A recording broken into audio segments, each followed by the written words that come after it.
Did you have a chance to watch Jared's sermon on Sunday? It was, in my estimation, one of the best he has ever done. He did an in-depth study on how Satan lies to us, how he tempts us into three big areas that he often trips us up in. Today I want to talk about one of those areas. I think this area that we're going to talk about today is, if not the greatest lie that he's ever told, but it definitely is one of the lies that we are caught up in daily. I call it the lie of now. He promises in his dark, sinister way that we can have everything we want right now. It's the lie of now. If you remember the story, Jesus was tempted in the desert by Satan. Yep, he actually was tempted. Trevor talked about that. But the last lie he gave to Jesus is the kicker. He says, all this, he showed all the kingdoms of the world. I will give all of these kingdoms of the world to you. All you have to do is bow down and worship me just right now. Do you want it now, Jesus? You want it now? Satan can offer those things. Look at 1 John 5:19 if you don't believe me. But the subtle lie was you can have it now. Just bow down now. Don't you want it? You don't have to wait for it. You don't have to go through suffering. Have it now. I like how Jared titled it, It is a Shortcut to Glory. That's what it was. He uses this lie on all of us every day, all the time. And it's so deceitful because it has what I would say it affects us in three ways. It's deception on a three-dimensional level. And by 3Ds, there's three words starting with D. It's a pastor's thing. That's what we do. It's called alliteration. Look it up. The first one is, it ignores the idea of diminishing returns. Did you know that nothing will satisfy us on earth? Nothing. Nothing.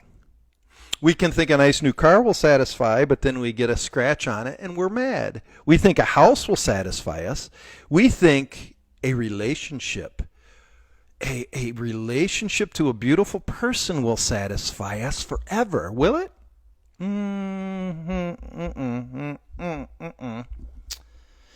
We are easily deceived. The law of diminishing returns is this. Is the first time something is great. Second time, it's okay. Third time, is there anything else out there? I remember I was coming home with my friend. It was a hot day in May. It was getting near the end of school year, and he was thirsty. He lived 2 doors down from me, and he said, I can drink 25 glasses of water. And I said, I'll bet you can't. He said, no, I can. We go into his garage, and we start pouring the first glass. He goes, oh, this is so good. Oh. Second glass, he goes, oh, this is so good. Third glass, he said, this is good. Fourth glass, is it still good? Yeah, it's still good. Fifth glass, I'm getting a little full. Sixth glass, this is not good. Seventh glass, I can't drink another drop. Eighth glass, boom, he threw up all over the floor. Not even close to 25. It's the law of diminishing returns. That thing you think is going to satisfy, not only do I have capacity to be satisfied in it, but sometimes I get sick of it.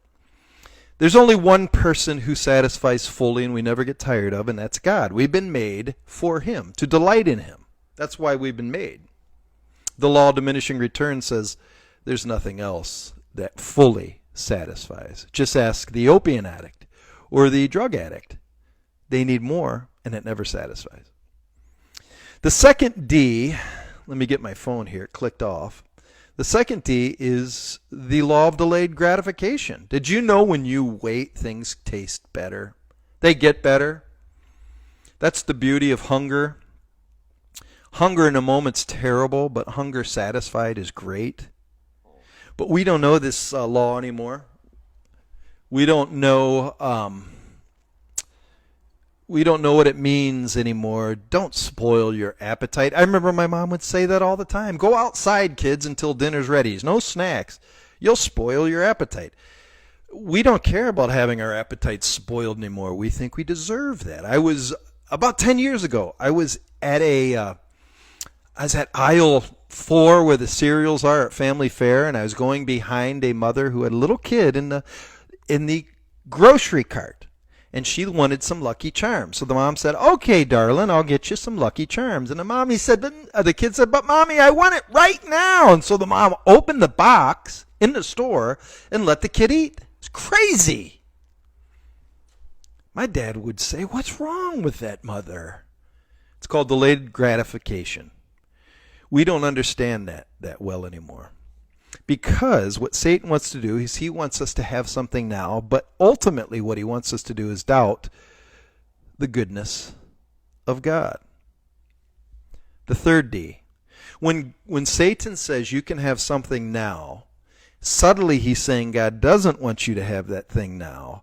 And the reason God doesn't want you to have that thing now is I don't really know if God is for you. Adam, you eat that fruit and your eyes will be open and you'll be able to...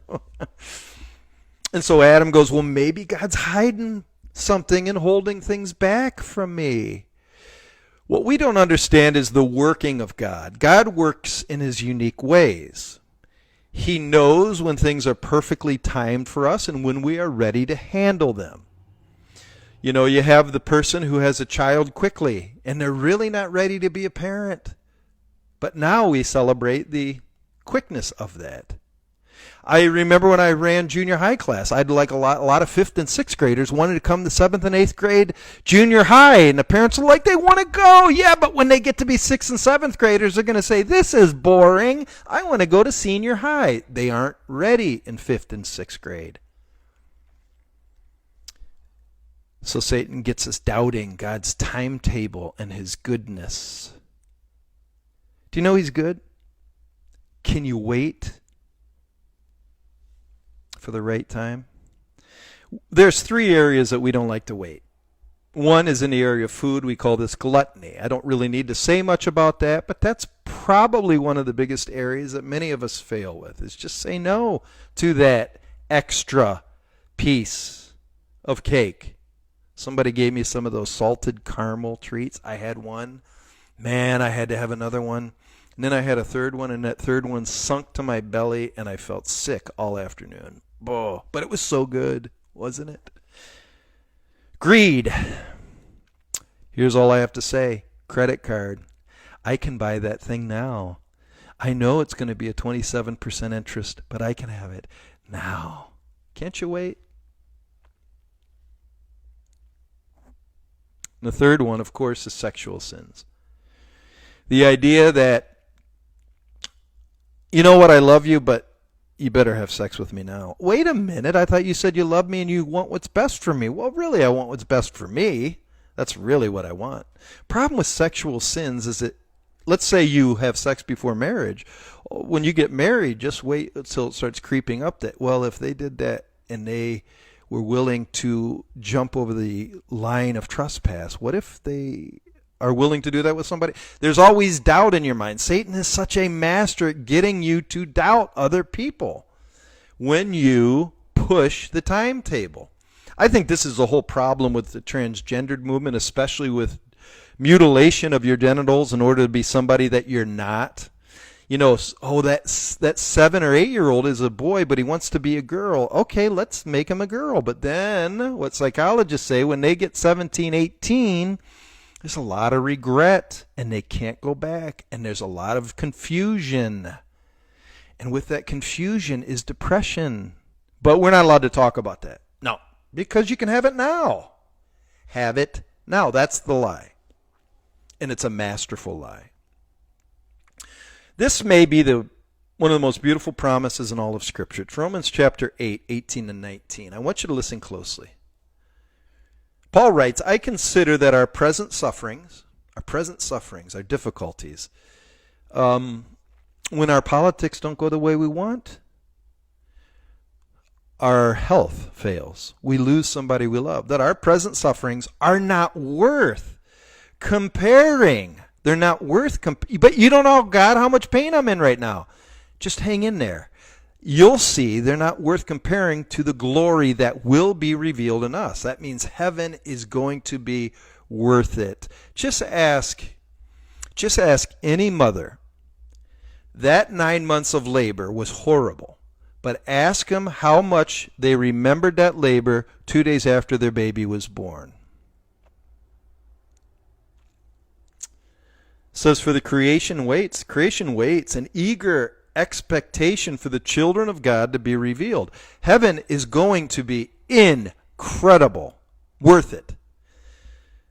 But we think this is our time. It is now. It is not now. It is not now. We are waiting for glory. I hope that makes sense, because I'm telling you, Satan gets us on that lie every single day. I'm just asking you, don't fall for the lie of now. You can wait. If you haven't had a chance to check out Jared's sermon, go watch it. It's really that good. And other than that, enjoy today. Jesus says, don't worry about tomorrow, for today has enough worries of its own. And when I look outside today, there's blue skies. I had an apple that was crisp. Oh, man, was that good.